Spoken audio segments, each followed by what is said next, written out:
Hey everybody, welcome back to the channel. On today's video, I'm going to show you how to change a tire on your Land Rover Discovery Sport. So customer's got a flat tire, called me out here to change it, and I figured why not show you how we get it done. So I'm going to spin the camera around and we'll show you how we get it done. Okay, so this is a Land Rover Discovery, right? We want to change a tire on it, so the first thing we want to do is open up the driver's side door. And somewhere in here is going to be a parking brake. Heck if I know where it's at. Oh, here it is here, right? So we'll go ahead and pull that button, and then we'll see the P on the dash come on, right? That lets us know we've got our parking brake set. That's the first thing you want to do when you're changing a tire on any vehicle, is set your parking brake, right? So we'll come around to the back and the hatch. Okay, and then we'll lift up our floorboard here in the back and we'll see all of our tools for changing the spare, right? So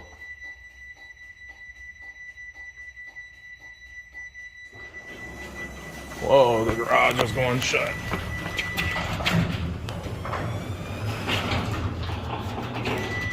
What the hell's that about? Does it automatically close? I didn't hit a button. That was scary. Okay, so back to our job. All right, so once you get the back opened up, you'll see you've got your jack here. Go ahead and remove your jack. And underneath here, you're gonna see this little like eyelid thingy. That's what lowers the spare. And then how do they want us to do this? I imagine this hook thing hooks in here, and then we crank this counterclockwise. Yeah, this is the first time I've changed a tire on one of these. If you haven't already picked up on that, this might be your first time as well. So basically, just gonna lower that, and that is going to lower our spare tire down from underneath the vehicle.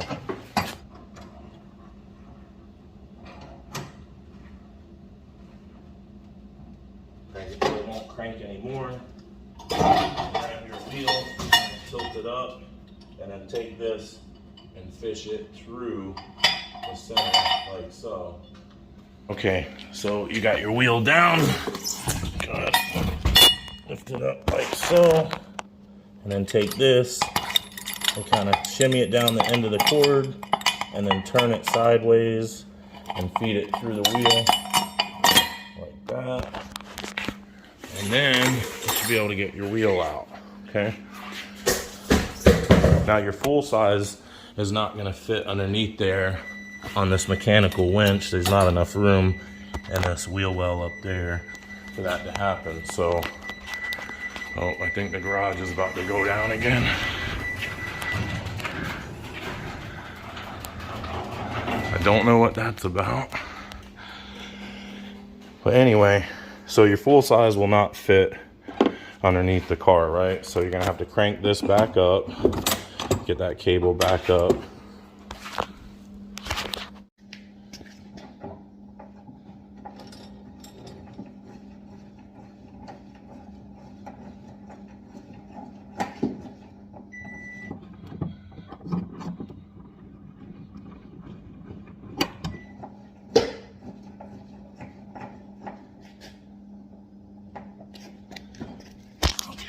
Okay, so once you have it completely cranked back up, you can go ahead and remove your little crank tool, move that back to the back.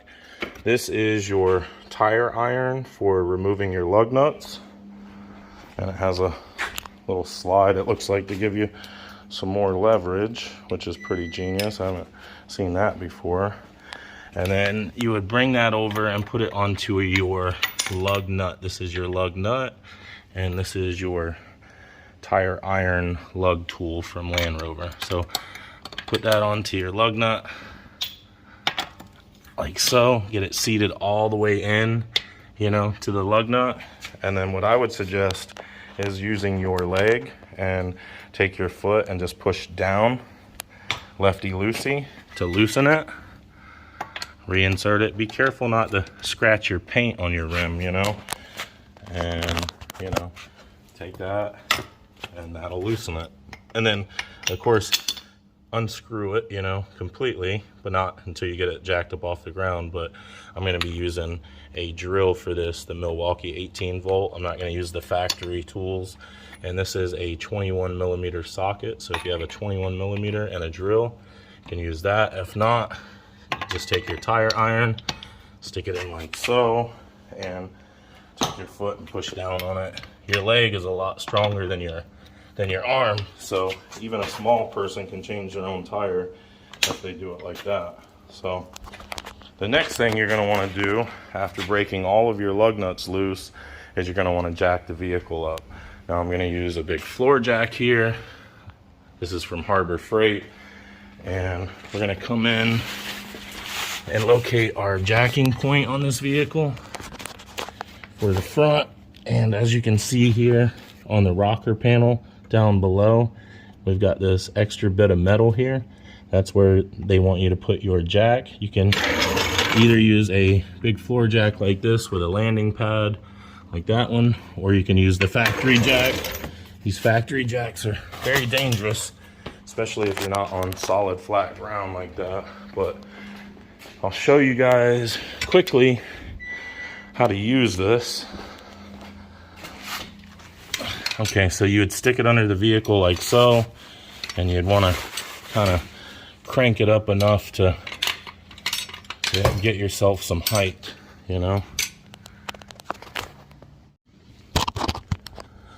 Okay, so when using the factory jack, right, you're going to get under the vehicle, you're going to crank it up a little bit to the height that you need before it's really able to set, right? Then they want this little groove right here to line up with this little metal groove of metal, right? This little extra bit of metal right here. So it goes like that. Crank it a little more. These things are a pain in the butt. Okay. So we keep cranking, we keep cranking, we keep cranking, right? Then we have our jack set right where it's supposed to be, right? And we just keep cranking this thing, and we can get it up off the ground. And that's how you use the factory jack. And then of course to come back down, you're just gonna go the opposite way, right? And that's the same for all four corners of the vehicle. So let's say you don't have a flat in the front of the car, right? You got a flat and it's in the back of the car, and you're saying to yourself, roadside guy, where's that pad at in the back? Let me show you real quick. Okay, so here's the back of the vehicle, right? And here's another jacking pad right here at the back. So if you have a flat on the back, that's where the jack's gonna go, okay? Now I'm gonna use my big Harbor Freight floor jack because it's just faster, and I've got other calls I gotta get to and things like that. And it's less dangerous and less liability for me, you know. I don't have to worry about the car falling off the jack or anything getting damaged. So I just take my jack pad and I line it up with the metal of the rocker panel there, and then I can go ahead and jack her up.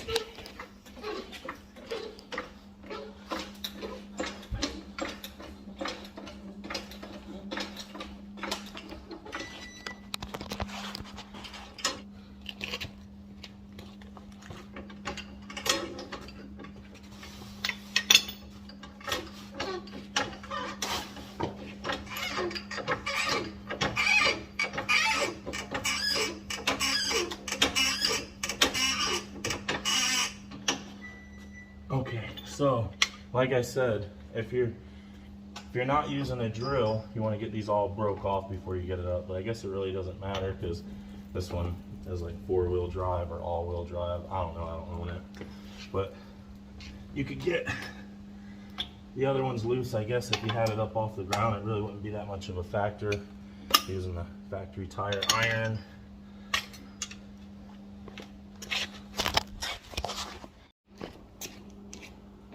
Okay, so using a Milwaukee drill, 18 volt, a 21 millimeter socket. Go ahead and run these off real quick.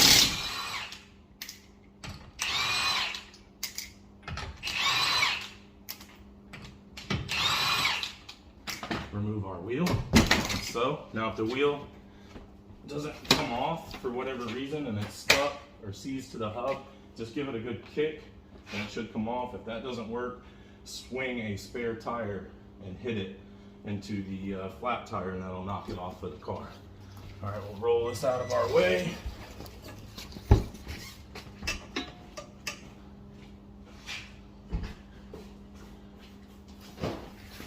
Then we'll roll in our donut. This is our donut, our spare. Just lift it up, slide it onto the lug studs. Take your lug nuts and screw those on by hand. You don't want to cross thread them, so screwing them on by hand is the best way to put them on, at least 5 or 6 rotations. And we're missing one, a waist. There we go. Now if we're using the factory tire iron, we're just gonna go like that, get it around, and tighten it down, right? Keep cranking it till you can't crank it anymore. Ow, that hurt. Oh, did not know that this piece comes out.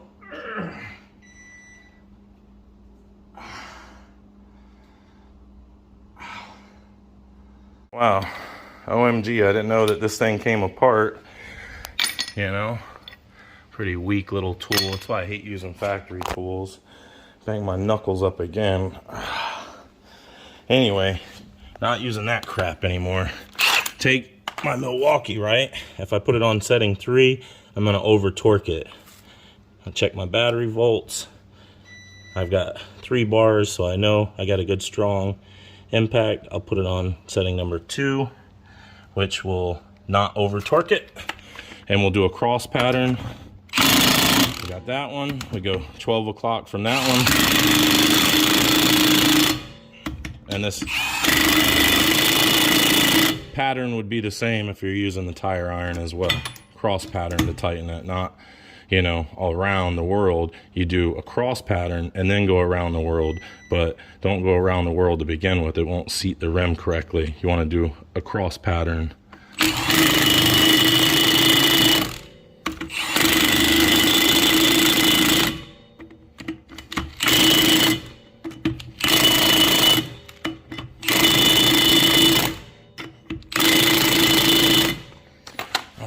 And let our jack down nice and easy. All right. And we'll put our flat in the back along with our factory tools.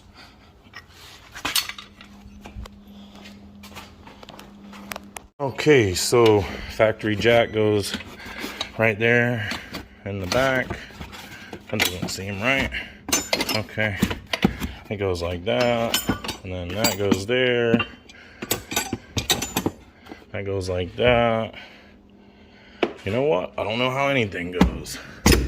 This thing collapses and that goes like that, which doesn't make sense. Maybe it's supposed to go through that. I guess it goes through that. I got a freaking jigsaw puzzle back here, man. Okay. Bing. It's all in there, right? I'm sure it's supposed to be in a better way, but kind of the way I got it, right? Okay, put this in there. Right, okay.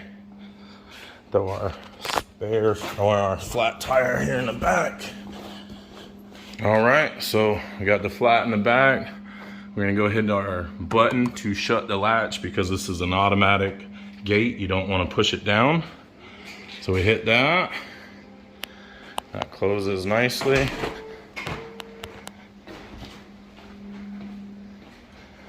And then come around to our driver's side, open our door, and we'll hit our P button again. which will take the red button off. Kinda, not really. Okay guys, I always recommend checking the spare and making sure it's completely aired up. Inflate to 60 psi. And so I checked it with my Milwaukee inflator, and it is at 60 psi, so it's good to go. And you know, usually these spares are flat from sitting in the trunk, so just always check them before you drive off. Sometimes it'll look like it has air because the sidewall won't be squatted down, but that doesn't always mean something. I don't want you to drive down the road and get another flat. So definitely, if you have the ability to check the air, check it before you drive off. All right, ladies and gentlemen, well, that's how to change a tire on your Land Rover Discovery. I hope you enjoyed the video. Don't forget to like and subscribe. If you have any questions, please put them at the bottom. I'll try to answer you as fast as possible, and we'll see you guys on the next one. Bye.